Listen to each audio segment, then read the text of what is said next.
Hi all, welcome back to my YouTube channel. ಇನ್ನು ಯಾರೆಲ್ಲ ನನ್ನ ಚಾನಲ್ನ ಸಬ್ಸ್ಕ್ರೈಬ್ ಆಗಿಲ್ಲ, ಪ್ಲೀಸ್ ಸಬ್ಸ್ಕ್ರೈಬ್ ಮಾಡ್ಕೊಳ್ಳಿ.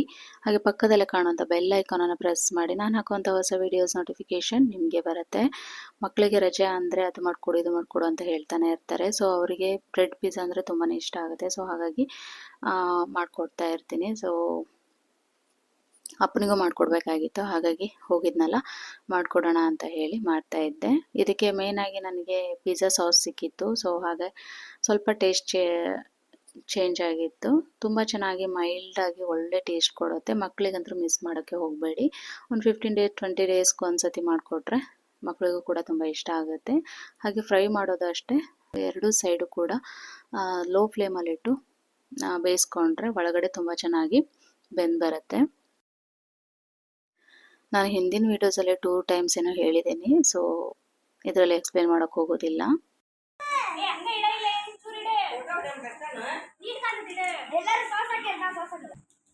ಮಾಡು ಮಗನ ಎಂತಾಗ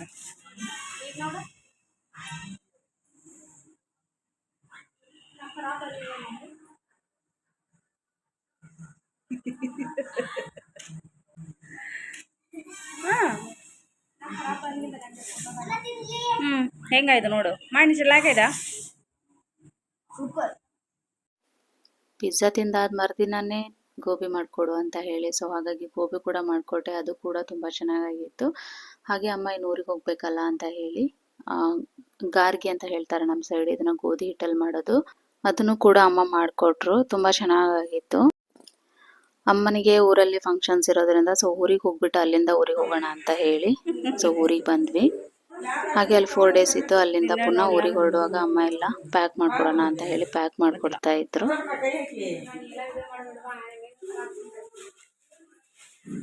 ಬಂದಾಗಿಂದ ಮಾಡಿಲ್ಲ ನೀನು ಅವತಾರ ಹಿಂಗೆ ಇದ್ದಿದ್ದಕ್ಕೆ ಮಾಡಕತ್ತ.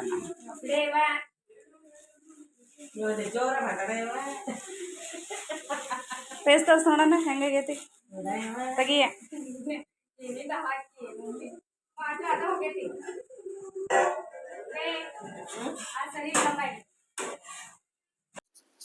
ನನ್ನ ತಮ್ಮನ ಹೆಂಡತಿ ಅಮ್ಮ ಸೇರಿ ಪ್ಯಾಕ್ ಮಾಡ್ತಾ ಇದ್ರು. ಹಾಗೆ ಅಮ್ಮ ಊರಿಗೆ ಬಂದು ಹಪ್ಪಳ ಮಾಡೋಣ ಅಂತ ಹೇಳಿ ಹಪ್ಪಳಕ್ಕೂ ಕೂಡ ಹಿಟ್ಟು ಹಾಕಿಸ್ಕೊಂಡಿಟ್ಟಿದ್ರು. ಹಾಗೆ ಮಧ್ಯಾಹ್ನ ಇನ್ನು ಊಟಕ್ಕೆ ಅಂತ ಹೇಳಿ ದೋಸೆ ಅದು ರೆಡಿ ಮಾಡ್ಕೊಂಡಿದ್ರು. ಯಾಕಂತಂದ್ರೆ ಇನ್ನು ಅಡುಗೆ ಮಾಡ್ಕೊಂಡು ಕೂತ್ರೆ ಲೇಟ್ ಆಗಿಬಿಡುತ್ತೆ ಅಂತ ಹೇಳಿ. ಹಾಗೆ ಇಲ್ಲಿ ನಿಂಬೆ ಹುಳಿ ಇತ್ತು, ನಿಂಬೆ ಹುಳಿನ ಉಪ್ಪಲ್ಲಿ ಹಾಕಿಟ್ಟಿದ್ದು. ಸೊ ಅಮ್ಮ ತುಂಬ ಚೆನ್ನಾಗಿ ಮಾಡ್ತಾರೆ, ಒಂಥರ ಬೆಲ್ಲ ಎಲ್ಲ ಹಾಕಿ ಅದರಲ್ಲಿ ಹಾಕಿ ಮಾಡೋದು. ಸೊ ಅದನ್ನು ಕೂಡ ಇವತ್ತಿನ ವಿಡಿಯೋನಲ್ಲಿ ಶೇರ್ ಮಾಡ್ಕೊತೀನಿ. ಈ ಉಪ್ಪಲ್ಲಿ ಹಾಕಿದ ಏನಿದು ಇರುತ್ತಲ್ಲ ನಿಂಬೆ ಹಣ್ಣನ್ನ ಬೆಲ್ಲದ ಪಾಕಕ್ಕೆ ಹಾಕಿ ಚಂದ ಕುದಿಸ್ಕೋಬೇಕು. ಸೊ ಆಮೇಲೆ ಇಲ್ಲಿ ಮೆಂತ್ಯನ ಹುರ್ಕೋತಾ ಇದ್ದಾರೆ. ಮೆಂತ್ಯ ಸ್ವಲ್ಪ ಜಾಸ್ತಿನೇ ಇದೆ, ಯಾಕಂತಂದ್ರೆ ನಿಂಬೆ ಹುಳಿ ಉಪ್ಪಿನಕಾಯಿ ಹಾಗೆ ಮಾವಿನಕಾಯಿ ಉಪ್ಪಿನಕಾಯಿ ಎರಡಕ್ಕೂ ಹಾಕಬೇಕು ಅಂತ ಹೇಳಿ. ಸೊ ಇದನ್ನ ಹುರ್ಕೊಂಡು ಹಾಗೆ ಪೌಡರ್ ಮಾಡಿ ಇಟ್ಕೋಬೇಕು.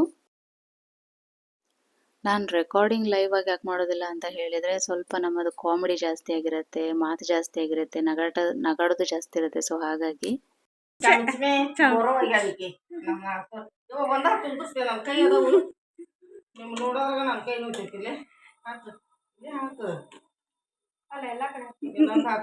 ಮತ್ತೆ ಕಲ್ಸಲ್ಲ. ನಿಂಬೆ ಹುಳಿನ ಬೆಲ್ಲದಲ್ಲಿ ಕುದಿಸ್ಕೊಂಡಾದ್ಮೇಲೆ ಅದಕ್ಕೆ ಖಾರದ ಪುಡಿ, ಮೆಂತ್ಯ ಪುಡಿ ಹಾಗೆ ಸಾಸಿವೆ ಪುಡಿ, ಸ್ವಲ್ಪ ಅರಿಶಿನ ಪುಡಿ ಹಾಕಿದ್ರೆ ಆಯಿತು, ನಮಗೆ ನಿಂಬೆ ಹುಳಿ ಉಪ್ಪಿನಕಾಯಿ ರೆಡಿ ಆಗುತ್ತೆ. ಹಾಗೆ ಇಲ್ಲಿ ನಮಗೆ ಫಸ್ಟ್ ಟೈಮ್ ಅಂದರೆ ಇವಾಗ ಮದುವೆ ಆಗಿ ಹೊಸತ್ರಲ್ವ, ಅವ್ರ ಸೈಡ್ ಬೇರೆ ಥರ ಮಾಡ್ತಾರಂತೆ. ಸೊ ಮಾವಿನಕಾಯಿ ಉಪ್ಪಿನಕಾಯಿಗೆ ಮಸಾಲೆನ ಅದನ್ನು ಕೂಡ ನೋಡೋಣ ಹೇಗಾಗುತ್ತೆ ಅಂತ ಹೇಳಿ ಮಾಡಿದ್ಲು. ಅದಕ್ಕೆ ಮೆಂತೆ ಮತ್ತು ಕಾಳುಮೆಣಸು, ಜೀರಿಗೆ, ಸಾಸಿವೆನ ಎಣ್ಣೆಲಿ ಫ್ರೈ ಮಾಡ್ಕೋಬೇಕಂತೆ. ಅದು ಫ್ರೈ ಮಾಡ್ಕೊಂಡು ತೆಗ್ದಾದ್ಮೇಲೆ ಅದನ್ನು ಡ್ರೈ ಆಗಿ ಪೌಡ್ರ್ ಮಾಡ್ಕೋಬೇಕು. ಹಾಗೆ ಇಲ್ಲಿ ಮೇಲೆ ಒಗ್ಗರಣೆ ಕೊಡೋಕ್ಕೆ ಅಂತ ಹೇಳಿ ಸ್ವಲ್ಪ ಕರಿಬೇವಿನ ಸೊಪ್ಪು ಹಾಗೆ ಬೆಳ್ಳುಳ್ಳಿನ ಫ್ರೈ ಮಾಡ್ಕೊತಿದ್ದಾರೆ. ಲಾಸ್ಟಲ್ಲಿ ಹಾಕ್ಬೇಕು ಅದನ್ನು.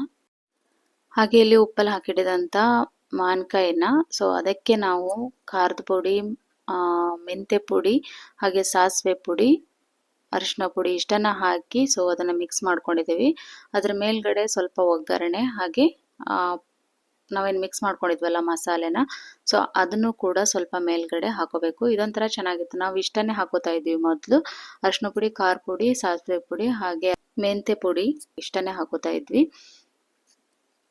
ಮತ್ತು ಮೇಲ್ಗಡೆ ಒಗ್ಗರಣೆನೂ ಕೂಡ ಕೊಡ್ತಾ ಇರಲಿಲ್ಲ. ಬಟ್ ಇದೊಂಥರ ಡಿಫ್ರೆಂಟ್ ಆಗಿತ್ತು, ಟೇಸ್ಟ್ ಕೂಡ ಚೆನ್ನಾಗಿತ್ತು. ನೀವೊಂದ್ಸತಿ ಟ್ರೈ ಮಾಡಿ ಹೇಗಾಗುತ್ತೆ ಅಂತ ಹೇಳಿ. ಉಪ್ಪಿನಕಾಯಿ ಆದಮೇಲೆ ಇನ್ನು ಹೊರಡುವ ಅಂತ ಹೇಳಿ ಸೊ ರೆಡಿ ಮಾಡ್ತಾ ಇದ್ವಿ. ನನಗೆ ಗೌರ್ಮೆಂಟ್ ಬಸ್ಸಲ್ಲಿ ಬರೋಕ್ಕೆ ಇಷ್ಟ ಆಗುತ್ತೆ. ನಮ್ಮ ಉಪ್ಪಿನಂಗಡಿಯಿಂದ ಬೆಂಗಳೂರಿಗೆ ಹೋಗೋಕ್ಕೆ ತುಂಬಾ ಇಷ್ಟ ಆಗುತ್ತೆ. ಬಟ್ ಇಲ್ಲಿಗೇನು ಉಪ್ಪಿನಂಗಡಿಯಿಂದ ನಮ್ಮೂರಿಗೆ ಹೋಗ್ಬೇಕಲ್ಲ, ಸೊ ಹಾವೇರಿಗೆ ಹೋಗಬೇಕು ಅಂತ ಅಂದರೆ ದೇವ ನನಗೆ ಜೀವ ಬ್ಯಾಗ್ ಬಂದಂಗೆ ಆಗ್ಬಿಡತ್ತೆ. ಅಷ್ಟು ರಶ್ಶು ಅಂದರೆ ರಶ್ಶು. ಮಕ್ಕಳನ್ನ ಕರ್ಕೊಂಡು ಬ್ಯಾಗ್ ತಗೊಂಡು ಹೊರಡಕ್ಕೆ ಆಗೋದೇ ಇಲ್ಲ. ಲಾಸ್ಟ್ ಟೈಮ್ ಅಂದರೆ ನಾವು ಬಸ್ ಸ್ಟ್ಯಾಂಡಿಗೆ ಹೋಗಿ ಇನ್ನೇನು ಮಂಗಳೂರು ಬಸ್ಸಿಗೆ ಹೋಗಬೇಕು ಅಂತ ಹೊರಟಿದ್ದು. ಬಟ್ ಏನಾಯಿತು ಅಂತ ಅಂದರೆ ಆ ರಶ್ಶು, ಆ ಒಂದು ಬಸ್ಸೇ ಬರಲಿಲ್ಲ. ಇನ್ನೇನು ಕ್ಯಾಬ್ ಮಾಡಿಸ್ಕೊಂಡು ಶಿರ್ಸಿವರೆಗೂ ಹೋಗೋಣ ಅಂತ ಅಂದ್ಕೊಂಡ್ವಿ. ಬಟ್ ಅಲ್ಲಿಂದ ನಮ್ಮದು ಒಂದು ಪ್ಲ್ಯಾನ್ ಚೇಂಜ್ ಆಗಿಬಿಡ್ತು. ಇನ್ನು ಹುಬ್ಬಳ್ಳಿಗೆ ಈ ಸತಿ ಹೋಗೋದು ಬೇಡ ಅಂತ ಅಂದ್ಕೊಂಡಿದ್ದೆ. ಬಟ್ ಈ ಬಸ್ಸಿನ ಅವಸ್ಥೆ ನೋಡಿ ಸೊ ನಾನು ಇನ್ನು ಹುಬ್ಬಳ್ಳಿಯಿಂದನೇ ಡೈರೆಕ್ಟ್ ಹೋಗ್ಬಿಡ್ತೀನಿ ಅಂತ ಹೇಳಿ ಸೊ ಹುಬ್ಬಳ್ಳಿಗೆ ಬಂದು ಅವತ್ತು ನೈಟೇ ನಾವು ಬಸ್ಸಿಗೆ ಬುಕ್ ಮಾಡ್ಕೊಂಡ್ವಿ. ಯಾಕಂತಂದರೆ Hubballi to Uppinangady direct bus ಇದೆ. ಸೊ ಹಾಗಾಗಿ ಅಲ್ಲಿಂದ ಅಕ್ಕನ ಮನೆಗೆ ಬರೋಣ ಅಂತ ಹೇಳಿ ಬಂದ್ವಿ. ಅಲ್ಲಿ ಅಕ್ಕನಿಗೆ ನಾವು ಸರ್ಪ್ರೈಸ್ ಕೊಡೋಣ ಅಂತ ಹೋದರೆ ಅಕ್ಕನೇ ನಮಗೆ ಸರ್ಪ್ರೈಸ್ ಕೊಟ್ಬಿಟ್ಟಿದ್ಲು. ಯಾಕಂದರೆ ನಾವು ಅವಳಿಗೆ ಹೇಳಿರಲಿಲ್ಲ ಬರ್ತಾ ಇದ್ದೀವಿ ಅಂತ ಹೇಳಿ. ನಾವು ಅವಳ ಮನೆಗೆ ಹೋಗಿ ಅವಳ ಮನೆ ಬಾಗಿಲು ಕಾಯೋ ಥರ ಆಗಿಬಿಡ್ತು. ಯಾಕಂದರೆ ಅವಳು ಸ್ವಲ್ಪ ಹೊರಗಡೆ ಹೋಗಿದ್ಲಂತೆ.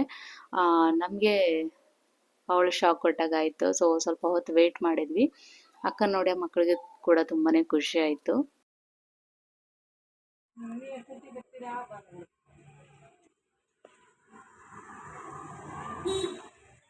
ಹಾಯ್. ಓ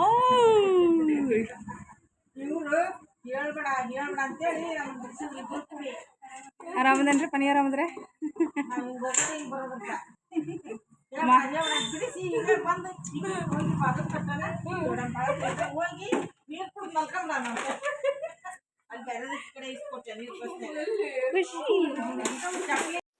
ನಿಜ ಹೇಳ್ಬೇಕಂದ್ರೆ ನನಗೆ ಈ ಶಾಕ್ ಅಂತ ಹೇಳ್ತಾರಲ್ಲ, ಸರ್ಪ್ರೈಸ್ಗಿಂತ ಅದು ಶಾಕ್ ಆಗೋ ಥರ ಇರ್ತಲ್ಲ, ಆ ಥರ ಸರ್ಪ್ರೈಸಸ್ ಕೊಡೋಕ್ಕೆ ತುಂಬಾ ಹೆದರಿಕೆ ಆಗುತ್ತೆ. ನಾನು ಸಾಹಸಕ್ಕೆಲ್ಲ ಕೈ ಹಾಕೋಕ್ಕೆ ಹೋಗೋದಿಲ್ಲ. ಬಟ್ ಆದರೂ ಕೂಡ ಓಕೆ, ಅವಳು ಯಾವಾಗಲೂ ಅದೇ ಥರ ಮಾಡ್ತಾಳಲ್ಲ ಅಂತ ಹೇಳಿ ಸೊ ಈ ಸತಿ ಹೋದ್ವಿ. ಅವಳಿಗೆ ತುಂಬ ಸರ್ಪ್ರೈಸಿಂಗ್ ಆಗಿತ್ತು. ಸೊ ನೋಡಿದ್ರಲ್ಲ ಇವತ್ತಿನ ವಿಡಿಯೋ ಯಾರಿಗೆಲ್ಲ ಇಷ್ಟ ಆಯಿತು. ಸೊ ಪ್ಲೀಸ್ ಲೈಕ್ ಮಾಡಿ, ಶೇರ್ ಮಾಡಿ, ಹೀಗೆ ನನ್ನ ಚಾನಲ್ಗೆ ಸಪೋರ್ಟ್ ಮಾಡ್ತಾ ಇರಿ. Thank you.